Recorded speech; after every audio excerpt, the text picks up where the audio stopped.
Fala pessoal, beleza? Hoje eu estou aqui para fazer um vídeo explicando um pouco sobre a lei de Ohm, né?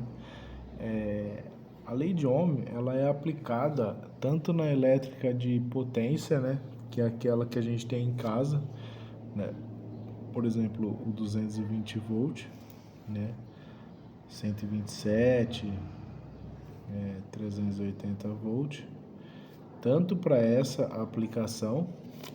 E o que eu quero explicar hoje é na aplicação da eletrônica, né? Então, o que acontece? Quando a gente aprende lá no curso técnico ou faculdade, os professores costumam utilizar esse triângulo aqui, né? Eles fazem com as grandezas de tensão, corrente e resistência. Então aqui, ó, explicando um pouquinho sobre as fórmulas, então eles fazem assim para facilitar o entendimento, né? Então se eu tenho a tensão em cima, é só eu multiplicar a resistência vezes a corrente que eu vou ter a tensão. Se eu quero saber a corrente, é só eu dividir a tensão pela resistência. E se eu quero saber a resistência, é só eu dividir a tensão pela corrente. Tá? E aí aqui tem várias outras que a gente pode só mexer a fórmula aqui, substituir, que a gente encontra a potência, por exemplo. Mas aqui nesse caso é só a lei de Ohm em si, né? Então, Ohm, né, ele era um físico alemão, né, e então ele descobriu que sobre a intensidade da corrente que passava por um condutor, ela era proporcional à tensão, né? E inversamente proporcional à resistência. Então, o que isso significa? Que quanto maior a minha resistência aqui, ó, menor vai ser minha corrente. Então, uma coisa que eu gosto, às vezes por analogia, né? Então, imagina que você tem um carro, né? Você está com um carro e, e você está andando numa estrada, né? E aí, o que acontece? O carro rodando no asfalto, ele gera um atrito. Então essa seria a resistência, né? Então, o motor do seu carro, a gente andando com ele assim, ele vai ter uma determinada potência. Geralmente você tem lá aquele carro 1.8, né, 2.0.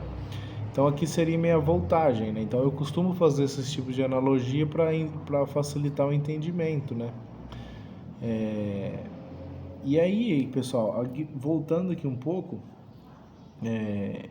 vou fazer um exemplo aqui de como a gente faz. Imagine que eu quero ligar esse LED em 12 volt, né? É, Na internet tem algumas calculadoras já prontas, já, né?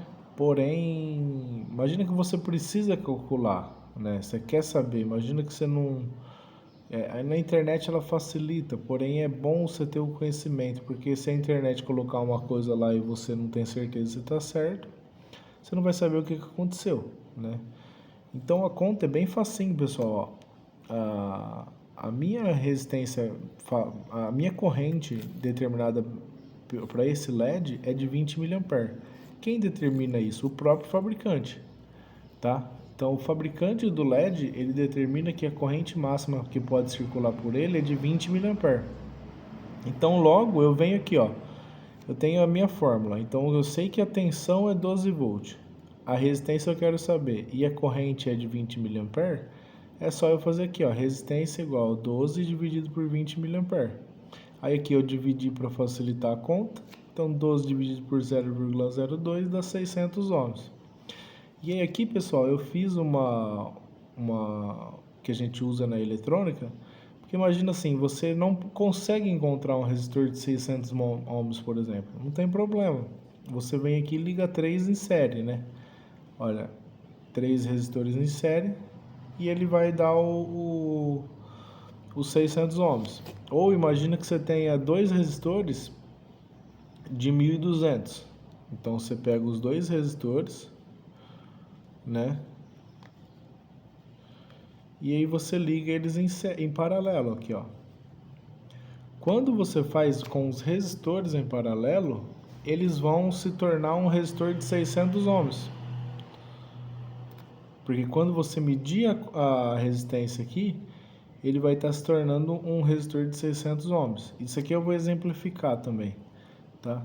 Então, e aí aqui a mesma coisa, em série, ó, ele somou os três, porque ele não vai diferenciar. Na realidade, aqui é uma resistência inteira de 600 ohms, e a mesma coisa nesse caso aqui. Tá ok, pessoal? Espero ter ajudado.